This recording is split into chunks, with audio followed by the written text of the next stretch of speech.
You must understand this. See, one thing is, you have not seen the world.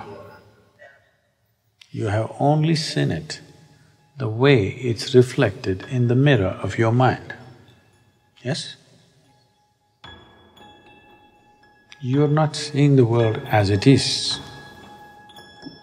You're seeing it in the mirror of the human mind as it is distorted in a particular way. If you were a grasshopper, you would be seeing the world very differently. If you were some other creature, you would be seeing the world very differently. So your mirror is a certain level of prejudice. Among all the creatures,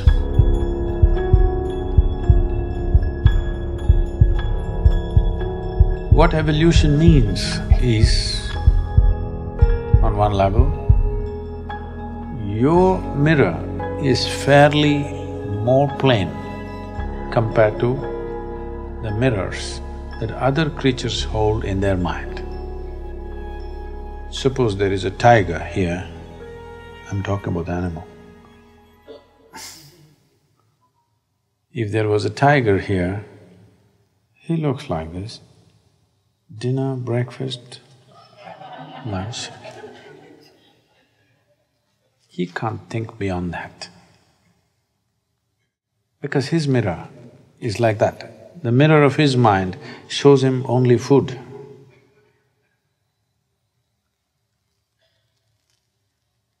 Compared to other creatures, a human being has a better leveled out mirror, but it can get distorted depending upon the varieties of identifications and prejudices we gather with life. If you're very strongly identified with something, then you don't see things as they are.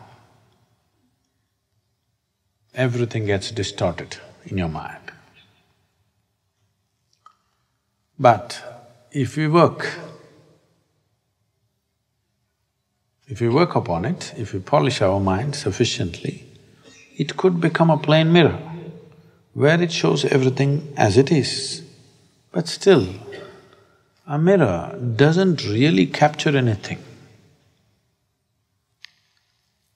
If you see an old mirror which is 500 years old or 200 years old, whatever, maybe 1,000,000 different faces might have been reflected in that mirror, but not a trace of any of those faces remain in the mirror. Because a mirror just reflects. Similarly, your mind just reflects what the five sense organs are grasping right now. It reflects everything, not necessarily the way it is, but it reflects everything except you. You can never come in front of the mirror because you're always behind the mirror. You can never come in the front face of the mirror, you're only in the rear side of the mirror. So what this means is, you never experience the world the way it is, nor did you ever get to experience who is behind the mirror. Entire life goes just seeing many images that come in the mirror which don't leave a trace on it. This is the reason why over 80% of the people, the moment of death, if you watch them carefully, you will see they're bewildered. Because only when it begins, when that moment comes when it's going to be ending the way you know it, suddenly you realize you never lived it. You never got started, already these guys are saying it's over.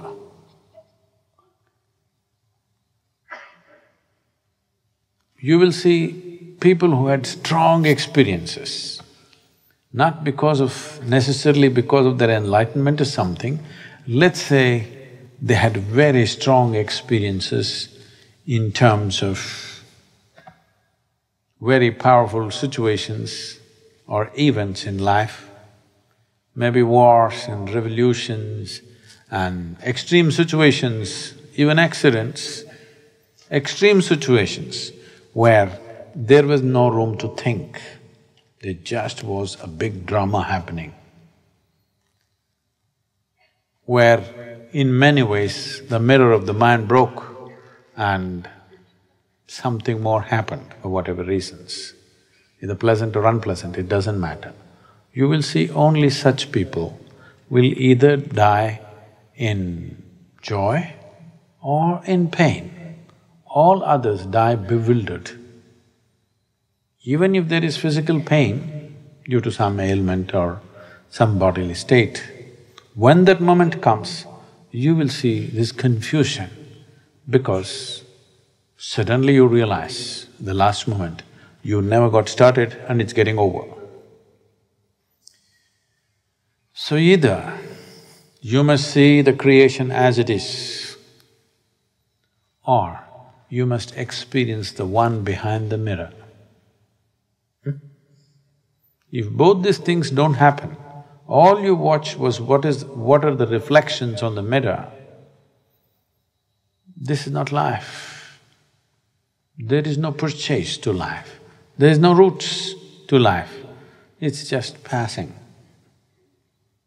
The activity of the mind and the activity of the body is the only satisfaction most people have because they do not know the bliss of their being.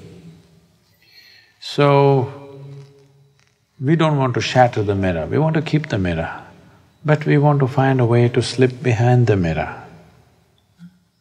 Shall we? The simplest and the most stable geometric form is a triangle. Okay.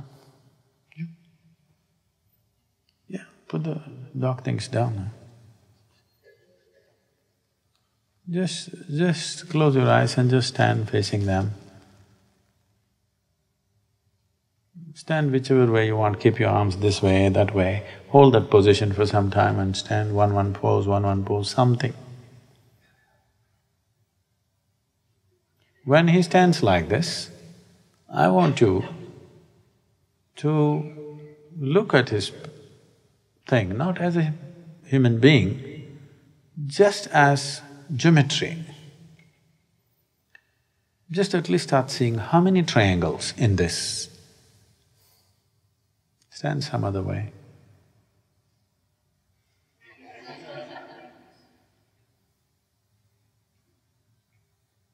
Some other way.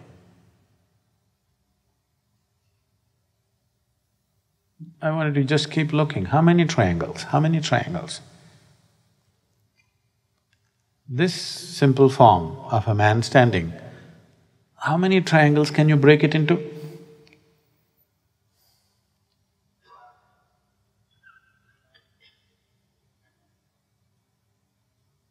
So if you're seeing 3, 4, 5 triangles, try to make it into 25. If you're seeing 25, try to make it into 50. If you're seeing 50, try to make it into 500. Like this, make it into more and more and more. Let me see.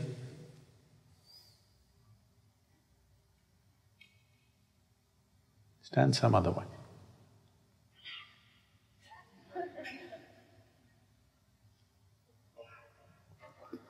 Just stand bending some other way. At least one on his sleeve you can see for sure.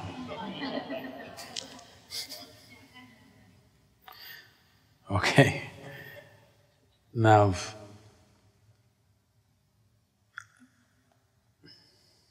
thank you. What, you like the performance?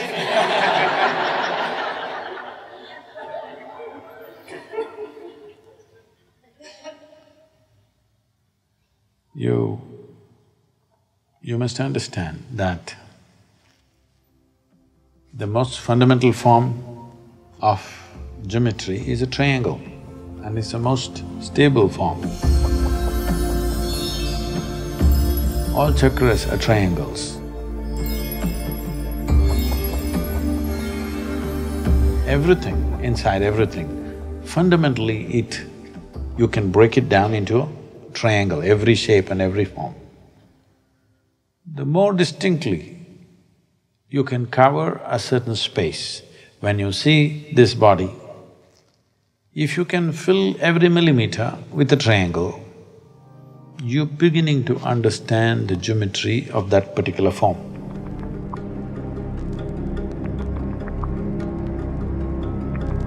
You saw large triangles, you will see some parts of the body will be cut off. Yes? If I make this body into 3 triangles or 5 triangles, some parts will be cut off, it can't be included. And some empty spaces where there is nothing will be inside. So if I have to make this completely occupied by triangles, I will have to make it into 10 million triangles. It will need that much attention to be able to break this into millions of triangles. If you break it down like this one need not do as technically as I'm saying, but in some way, only if this happens, will you have a vivid imagination that when you imagine something, it's as real as real. This you're doing better when you're asleep than when you're awake. If you see a flower or a man or a woman or an elephant or a rhinoceros, you see it very clearly in your dream, isn't it? So you're doing better asleep than awake. That's not good. If you drive better when you're sleeping, you're a bad driver. Yes. If you're a better driver when you're sleeping, that means you're a terrible driver when you're awake, isn't it? That's what is happening right now. In sleep, you're able to imagine something very clearly. Geometrically, you've gotten it all right, yes or no? If you see this person in your dream, she's just the way she is. Sometimes, if you don't like her, she is becoming like this. If you like her very much, she is becoming nice, more nice than she is. That little exaggeration is there, but there's no geometrical struggle. Yes? She doesn't lose her form like this. Right now, if you try to imagine, she loses form. You can't hold the form. That means you're driving better in sleep. Not a good thing, isn't it? This will take a certain amount of exercising the mind. You may not get to do much in 2 days or 1 day, but if you start this, if you understand how, if you at least understand the process, how, you can do it anywhere. You can sit in your office, seriously at work, but not work.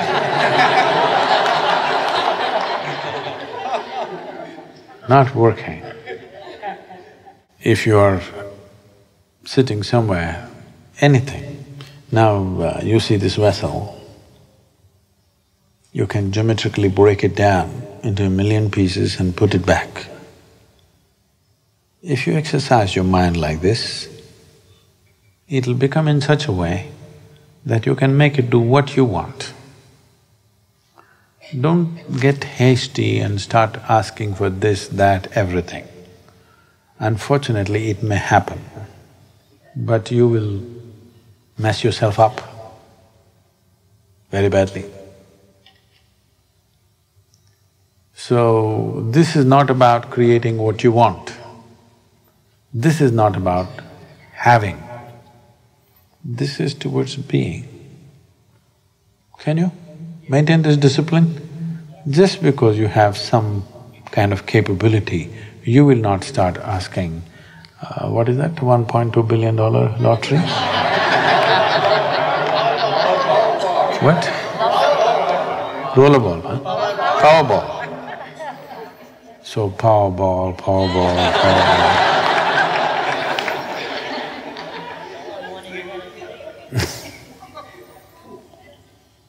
Powerball may happen, but it may roll over you and go away. I'm saying this is not for that kind of purpose.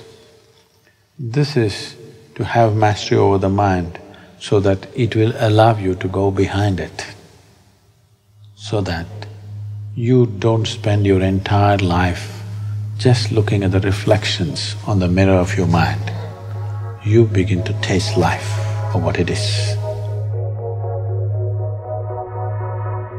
Well, we are doing practices already. Shambhavi is a simple and beautiful way to do it.